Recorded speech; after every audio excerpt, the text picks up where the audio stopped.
You go through life thinking the world rewards good people, that if you're fair and work hard, you'll be recognized. But then you look around. You've seen it, right? The loyal people get taken for a ride, the honest ones get steamrolled, and somehow others just float to the top. It's maddening. It feels like you're playing a game, but no one ever gave you the rulebook. And that's the question that just eats at you, doesn't it? Why do people who seem less talented, maybe even less ethical, why do they always seem to be a step ahead? You start to think the world is rigged. And, well, in a way, you're not wrong. Okay, so let's get right into it. Here's the core truth. The world doesn't run on fairness. It runs on a hidden set of rules about control, about perception. It's a system. And the good news is, like any system, you can learn the rules. This isn't about becoming a bad person. It's about seeing the world for what it really is, so you can't be played by it anymore. The thing is, most of us are just pawns in this huge, complicated game we don't even know is happening. We're busy following the official rules. Be good, be honest, work hard, while the people who really succeed have mastered the unwritten ones.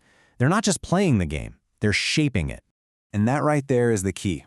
Power is a skill. It's a craft that you can actually study and get good at.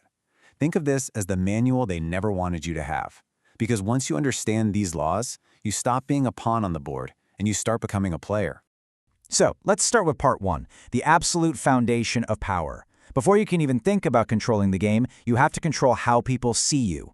This is all about mastering your image, the subtle art of perception and reputation.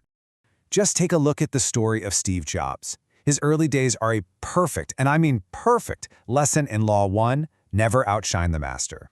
As a young visionary, he was an absolute genius, but his brilliance made his superiors feel threatened. And what happened? He got kicked out of his own company.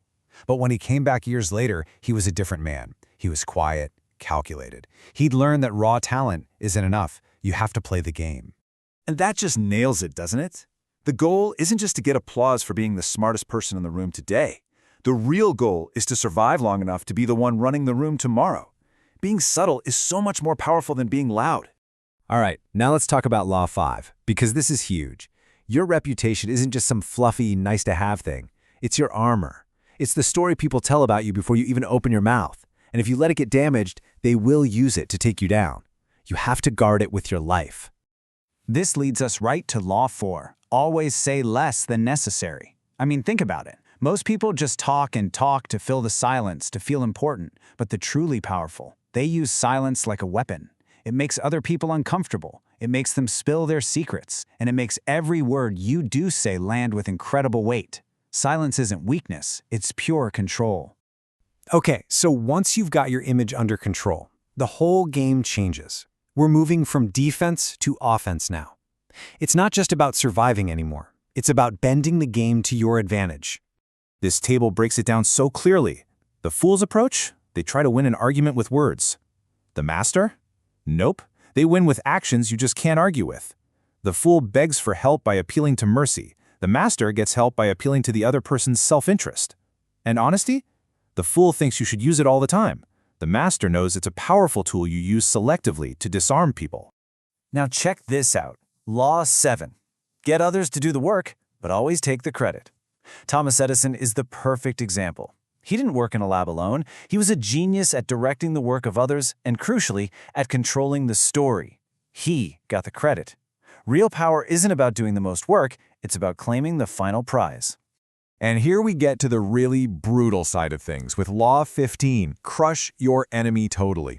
Showing half mercy is like slow-motion suicide. Seriously, history is just littered with stories of people who spared a rival only to be destroyed by them later. When you have to strike, you have to end the threat for good, because if you don't, it will come back to finish you.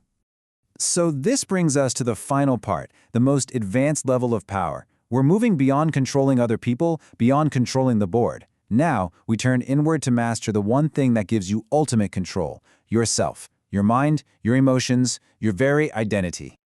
This is the pinnacle. Law 48. Assume formlessness. What on earth does that mean? Well, think about it.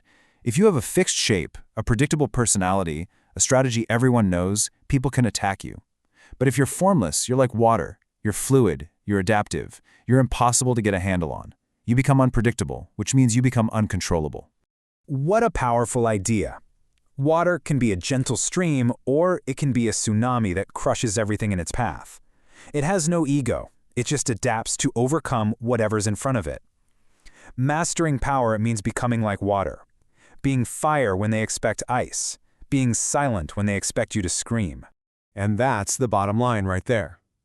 Your mystery becomes your greatest shield. When nobody can figure you out, when they can't predict your next move, they're paralyzed. All their plans against you become totally useless. This connects perfectly to Law 25.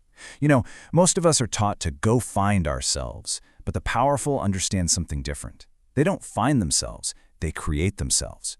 Your identity isn't fixed. It's a tool, something you can design and redesign to fit the stage you're on. Okay, let's bring it all home. After all of these laws about the world and other people, we find out that the final law, the real source of all power, wasn't out there at all. It was inside you the whole time. This is so important to understand. These laws are not a checklist for how to be a terrible person. They are mirrors. They reflect the hard, sometimes dark truths about human nature, in other people and, yeah, in ourselves too. They're a tool for understanding the world, for looking at yourself, and ultimately, for mastering yourself. And that is the ultimate takeaway. Controlling other people, it's a fragile kind of power. But mastering your own impulses, your own ego, your own emotions, that's real, lasting power. That's what makes you truly untouchable. Just by understanding these unwritten rules, your whole position has changed. You can't unsee how the game is played now. You're not just a pawn anymore, just reacting to what happens. You're the strategist, the one quietly watching the board. The game is laid out in front of you. The weak react, the strong wait, but the wise observe. And from this new place of understanding, from this silence, what's your next move?